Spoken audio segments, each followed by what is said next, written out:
नमस्कार दोस्तों, कैसे हैं आप सभी लोग। मैं आशा करता हूं कि आप सभी बहुत ही अच्छे होंगे। जीएफ लॉ क्लासेस में एक बार आप सभी का फिर से मैं तहे दिल से स्वागत करता हूं।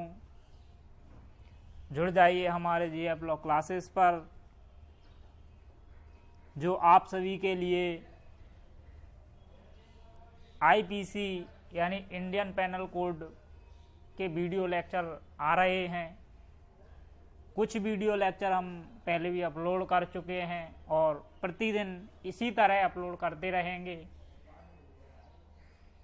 ये जो वीडियो लेक्चर हैं आप सभी के लिए बहुत ही उपयोगी होंगे, चाहे जो न्यायिक परीक्षाओं की तैयारी कर रहा हो या ना कर रहे हो। जो तैयारी कर रहे हैं उनके लिए तो बहुत ही उपयोगी हैं, क्योंकि ये परीक्षाओं में पूछे जाने प्रश्न सभी आते हैं। और जो तैयारी नहीं कर रहे हैं, यानी मान लीजिए लॉ स्टूडेंट हैं, तो उनको अभी से प्रिपरेशन यानी तैयारी करना स्टार्ट कर देना चाहिए। और आम व्यक्ति के लिए इसलिए है क्योंकि कानून का ज्ञान हर व्यक्ति को होना आवश्यक है। यदि आपको कानून का ज्ञान होगा तो आप अपने अधिकारों के बारे में जान सकेंगे। इसलिए आपको यह वीडियो देखने के लिए बहुत ही उपयोगी होगी। तो देखते रहिए हमारे जीएफ लॉ क्लासेस की यूट्यूब चैनल पर आईपीसी के वीडियो लेक्चरों को। वीडियो शुरू करने से पहले यदि आप हेडफोन नहीं लगाए हैं तो हेडफोन लगा लें, पेन कॉपी बेयर एक्ट या किताब लेकर ही बैठें। इससे क्या है, आपकी समझ में कोई चीज़ नहीं आती है तो आप बेयर एक्ट एक बार रीड कर सकते हैं। और बेयर एक्ट रीड करने के बाद कुछ समझ में नहीं आ रहा है या कुछ कन्फ्यूजन हो रहा है तो हमारे इसी वीडियो में आप कमेंट कर सकते हैं, तो हम आपकी समस्या का समाधान निकालने की पूरी कोशिश करेंगे। यदि आपने पिछले वीडियो नहीं देखे हैं तो जीएफ लॉ क्लासेस की आपको प्लेलिस्ट में जाना है और उस प्लेलिस्ट में आपको सारे वीडियो उपलब्ध मिलेंगे। तो चलिए आज का हम वीडियो लेक्चर स्टार्ट करते हैं। जैसे कि हमने कल जो पढ़ा था, जो हमारा कल का लेक्चर हुआ था, कल हम अध्याय 4 के बारे में बात कर रहे थे, साधारण अपवाद से संबंधित, जिसमें हम 2 सेक्शन आपको पढ़ा चुके थे। सेक्शन नंबर 7(6) और सेक्शन नंबर 7(9), यानी 76 और 79, जिसमें यह बताया गया था 76 में मैं आपको एक बार रिकॉल करा देता हूँ। 76 में बताया गया था कि जो विधि द्वारा आबद्ध व्यक्ति है और तथ्य की भूल के कारण कोई सद्भावपूर्वक कार्य कर रहा है और तथ्य की भूल हो जाती है तो वह क्षम्य माना जाएगा। दूसरा हमने पढ़ा था 7(9), इसमें बताया गया था कि विधि द्वारा न्यायानुमत कोई व्यक्ति है और तथ्य की भूल के कारण कोई सद्भावपूर्वक कार्य कर रहा है तो उसको क्षम्य माना गया था। इसी प्रकार अब सेक्शन नंबर 77 और 78 के बारे में भी मैं आपको आज से बता देता हूँ। तो आज हम देखते हैं। कल के वीडियो लेक्चर आपको पसंद तो आ ही गए होंगे, नहीं आए तो आप कमेंट बॉक्स में बता दें, जिससे मैं आपको और अच्छे तरीके से समझाने की कोशिश करूँगा। चलिए आज हम पढ़ते हैं 77 और 78। सारे कंटेंट जो 76 और 79 के थे वो ही हैं, बस इसमें क्या है, नाम चेंज हो गए हैं। नाम चेंज कैसे, हमको 77 में पढ़ते हैं न्यायित कार्य करते हुए न्यायाधीश का कार्य। किसका कार्य, न्यायाधीश, न्यायाधीश महोदय जी का कार्य। अब मान लीजिए महोदय ने, न्यायाधीश महोदय जी ने कोई कार्य किया, न्यायित कार्य कर रहे हैं और वो कार्य सद्भाव पूर्वक कर रहे हैं, और यदि कोई तथ्य की भूल हो जाती है तो इसमें न्यायाधीश महोदय जी को क्षमादान किया गया है। अब आता है, मान लो कोई व्यक्ति, 78 की बात करता हूं, इसमें आपको सिर्फ इतना ही पढ़ना है और आपको उदाहरण के तरीके से भी मैं आपको इसको समझा देता हूं। अब आता है 78। 78 कहता है न्यायालय के निर्णय या आदेश के अनुसरण में, या तो न्यायालय ने कोई निर्णय दिया है तो उसके अनुसरण में, या कोई आदेश दिया है न्यायालय ने तो उसके अनुसरण में, कोई व्यक्ति जिसको ये आदेश दिया गया है और वह व्यक्ति से कोई तथ्य की भूल हो जाती है तो उसको क्षमा माना जाता है, सेक्शन नंबर 78 में। आपको समझ में आ गया। अब चलिए मैं इसको, आपका हो तो मैं उदाहरण के तरीके से दोनों को एक एक बार बता देता हूं। मान लीजिए ये एक न्यायाधीश हैं, अब इन्होंने क्या, कोई कार्रवाई की, सद्भाव पूर्वक कोई कार्रवाई की। अब वो कार्रवाई करना थी किसके नाम, बी के नाम। अपराध तो हुआ है, लेकिन कार्रवाई बी ने अपराध किया, कार्रवाई बी के नाम ना होते हुए ऐसा समझाया गया कि जो सी है, कौन, सी, जो सी है वो बी है, मतलब बी के स्थान पर कार्रवाई हो गई किसके नाम, सी के नाम। अब ये विधि की भूल तो नहीं है, अपराध तो हुआ है, ऐसा समझा गया कि जो सी है वो ही बी है, तो ये क्या है, तथ्य की भूल है। मान लीजिए एक वारंट है और वारंट बी के नाम टाइप करना था, लेकिन सद्भाव पूर्वक टाइप तो करना था, और उसी स्थान में मान लीजिए कि दो व्यक्ति एक ही नाम के रहते हैं, उनके पिताजी के नाम भी एक ही है, और मान लीजिए बी की जगह वो सी पर वारंट पहुंच जाता है, तो ये सद्भाव पूर्वक है, तो यहां पर न्यायाधीश महोदय जी को क्षमा दान मिलता है। ये सेक्शन नंबर 77 के अंतर्गत, अपवाद के अंतर्गत माना जाता है। अब इसी प्रकार हम बात करते हैं सेक्शन नंबर 78। जो 78 कहता है हमारा, वो कहता है न्यायालय के निर्णय या आदेश के अनुसरण में। अब मैं आपको इसी में उदाहरण दे देता हूं, आप एक उदाहरण देखें। न्यायालय के निर्णय या आदेश के अनुसरण में कार्य कर रहा है। मान लीजिए ए ने एक निर्णय दिया, एक न्यायाधीश है, अब बी कार्य कर रहा है। बी कौन है, कार्य करने वाला, किसके लिए, सी। आपको 3 ऐसे डायग्राम बनाना है। अब क्या होता है कि ये न्यायालय है, न्यायालय ने दिया आदेश किसको, बी को, कि सी की संपत्ति को कुर्क करना है, सी की संपत्ति को कुर्क करना है। तो बी गया, बी ने सी की संपत्ति कुर्क कर ली, तो क्या बी ने कोई अपराध किया, नहीं किया।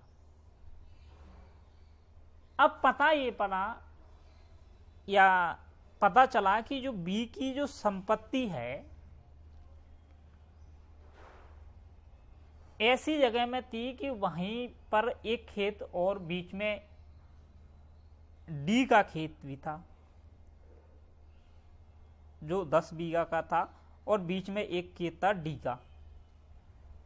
तो अब सारी संपत्ति कुर्क हुई तो ऐसा देखा गया, डी ने आपत्ति दर्ज कराई कि श्रीमान मेरी संपत्ति को कुर्क क्यों कर लिया गया है।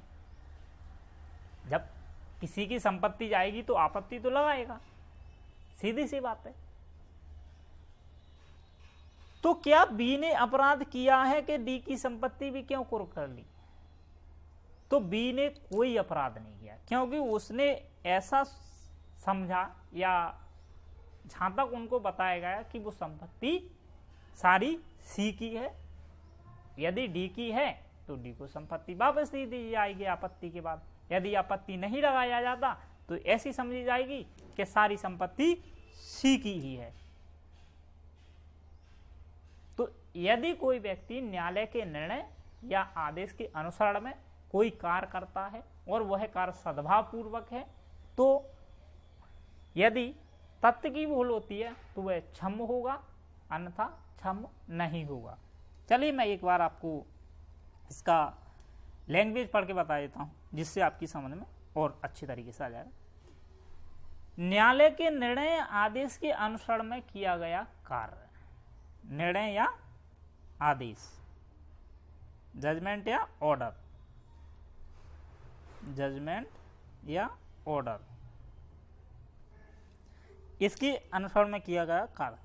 कोई बात अपराध नहीं है जो न्यायालय के निर्णय आदेश के अनुसरण में किया जाए या उसके आदिष्ट हो। यदि उस निर्णय का या आदेश के प्रवर्त रहते की जाए, यानी या तो निर्णय लागू हुआ है, प्रवर्त मतलब लागू होना, प्रवर्त मतलब लागू होना, आदेश या निर्णय लागू होते हुए रहते हुए किया गया है, अपराध नहीं है, कोई अपराध नहीं किया। चाहे उसे न्यायालय ने ऐसा निर्णय देने की अधिकारता हो या नहीं हो, जब तक कि वह कार्य किसी व्यक्ति ने सद्भाव पूर्वक किया है तो वह विधि द्वारा क्षम्य है। आपकी समझ में आ गया होगा। मैंने आपको वैसे इसमें उदाहरण नहीं दिए, फिर भी मैंने आपको सरल तरीके से समझाने के लिए आपके लिए मैंने उदाहरण सहित समझाने का प्रयास किया है। अब आता है हमारा सेक्शन नंबर आता है हमारा 80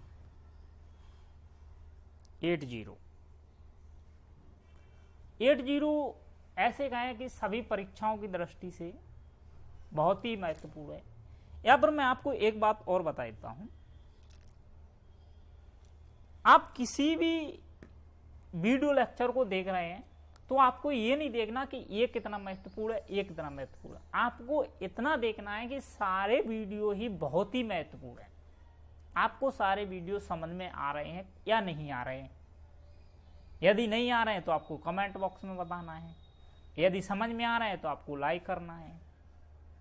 और आपके पास यदि वीडियो की लिंक नहीं जा पा रही है या आप ये कहते हो सर हमारे पास तो लिंक आ ही नहीं पाती है, कब आप वीडियो डाल देते हो, तो आपको क्या करना, बेल आइकॉन दबा के रखना है। इससे क्या होगा, जैसे ही मेरा वीडियो अपलोड होता है तो आपके पास उसकी डिस्क्रिप्शन की जो लिंक है वो वहां पर आपके पास पहले नंबर पे आपको वीडियो दिखाई देगी। आप वहां पर करेंगे, नोटिफिकेशन पर दबाएंगे तो वहां पर आपको मेरी वीडियो उपलब्ध मिलेगी। आपको कहीं भी ढूंढ के जाने की आवश्यकता नहीं है। अब बात ये आती है कि सर मान लो हमारे कुछ वीडियो रह गए हैं, हमने तो ऐसे ही स्टार्ट किया है वीडियो को देखना, तो हम क्या करें। तो आपके लिए मैं आप बता दूं, आपके लिए एक बहुत ही अच्छा ऑप्शन है। आपको जाना है JF लॉ क्लासेस की प्लेलिस्ट पर। आप जाओगे, जैसे ही प्लेलिस्ट निकालो, प्लेलिस्ट में आप चेक करोगे तो उसमें इंडियन पेनल कोड 1860 की एक प्लेलिस्ट लिखी होगी। उस पर आपको जाना है, उसमें सारी वीडियो उपलब्ध है। आपको क्लिक करना है। जैसे ही आप देखोगे तो सेक्शन वाइज कौन कौन से सेक्शन से कहां तक वीडियो बनाई गई है, सेक्शन वाइज आपको वीडियो वहां पर देखने को मिलेंगे। तो आपको एक एक वीडियो को देखना है, कोई दिक्कत नहीं है। आप बढ़िया आराम से देखिए, 1 दिन में, 2 दिन में, 4 दिन में, 1 दिन में आप एक वीडियो पर डे भी देख रहे हैं आधा घंटा निकाल के, तो कोई बड़ी बात नहीं है। आप वीडियो लेक्चर हमारा देख सकते हो। चलिए अब हम पढ़ते हैं सेक्शन नंबर 80 के बारे में। 80 ये कहता है हमारा कि विधिपूर्ण कार्य करने में दुर्घटना, सेक्शन नंबर 80। कौन सा सेक्शन है? 80 वाला। अब इसमें देखा जाता है विधिपूर्ण कार्य करने में दुर्घटना से आपको सीधा मतलब समझ में आ रहा है कि जो कार्य हो रहा है वो कैसा होता है? लॉफुल। कैसा कार्य है? लॉफुल। अब उस लॉफुल कार्य कर रहे हैं आप, और आप किसी व्यक्ति को दुर्घटना हो जाए, यानी कोई व्यक्ति की मृत्यु हो जाए, तो आपको जो बचाव मिलता है वो मिलता है सेक्शन नंबर 80 के अंतर्गत। सर कैसे? चलिए मैं इसके बारे में आपको बता देता हूं कैसे मिलता है। दुर्घटना, पहली बात तो कोई कार्य कर रहे हैं वो विधिपूर्ण किया। दूसरी क्या हुआ? दुर्घटना हुई कैसे? दुर्भाग्य से। दुर्भाग्य से हुई दुर्घटना। आपराधिक आश नहीं है, किसी व्यक्ति को अपराध करने का आश नहीं है, ज्ञान नहीं है कि कोई जो हम कार्य कर रहे हैं उससे किसी व्यक्ति को क्षति होगी, मतलब दुर्भाग्यपूर्ण हो जाए, आपराधिक ज्ञान ना हो रहते हुए या ज्ञान के बिना, या फिर हम कैसे कह सकते हैं विधिपूर्ण साधनों द्वारा। साधन कैसे हैं? विधिपूर्ण। विधिपूर्ण कार्य कर रहे हैं, विधिपूर्ण साधन है, विधिपूर्ण कार्य कर रहे हैं। और कैसे कर रहे हैं हम? सावधानी से, सावधानी का भी ध्यान रख रहे हैं और उचित सतर्कता का ध्यान रखते हुए। ये सारे कंटेंट है। उचित सतर्कता का ध्यान रखते हुए यदि कोई कार्य हो जाता है, मान लीजिए कोई ऑफेंस हो गया, तो वो अपराध की श्रेणी में नहीं आता। लॉफुल कार्य करते हुए यदि कोई दुर्घटना हो जाती है तो वो अपराध की श्रेणी में नहीं आता। जैसे कार्य कैसा हुआ है? दुर्भाग्य से, आपराधिक आशय के बिना, ज्ञान के बिना। कार्य कैसा था? विधिपूर्ण था, विधिपूर्ण साधनों द्वारा, सद्भावनी से, उचित सतर्कता के साथ किया जा रहा था, तो वो अपराध के अंतर्गत नहीं माना जाता। यहाँ पर बचाव जो मिलेगा वो 80 के अंतर्गत मिलेगा।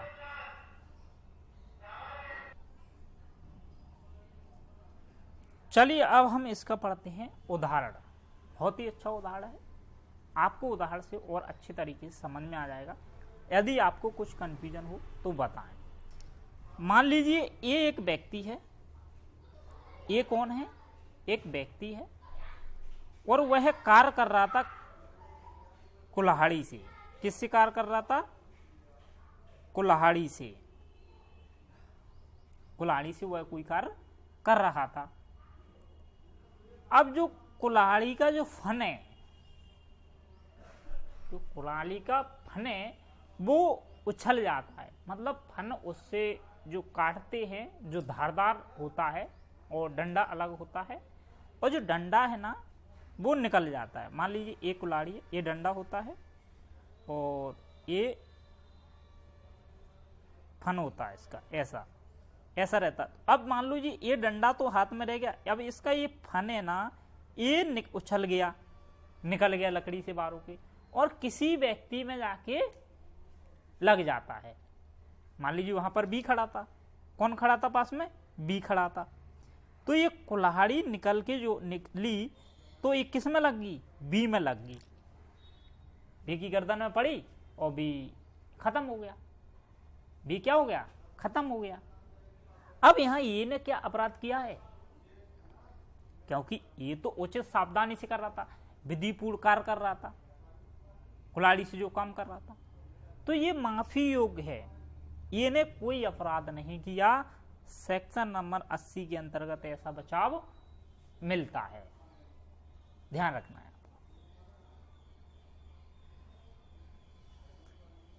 आपकी समझ में आ गया होगा, क्योंकि ये सावधानी से सारे काम कर रहा था।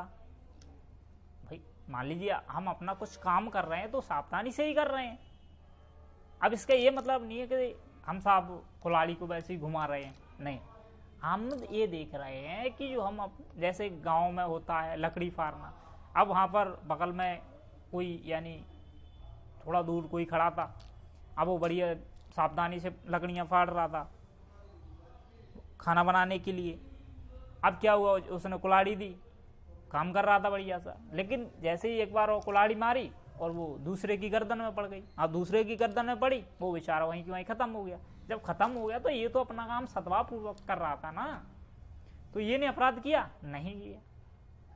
तो ये हमारा सेक्शन नंबर 80 खत्म होता है। अब आज का वीडियो हम यहीं पर समाप्त करते हैं, और यदि आप लोगों ने हमारे इस वीडियो को पूरा देखा हो और आपको वीडियो अच्छा लगा हो तो वीडियो को लाइक कर दें, और वीडियो में कुछ कमियां रह गई हों या फिर वीडियो आपको जैसे भी अच्छा ना लग रहा हो या कुछ समझ में ना आ रहा हो तो कमेंट बॉक्स में कमेंट कर दें।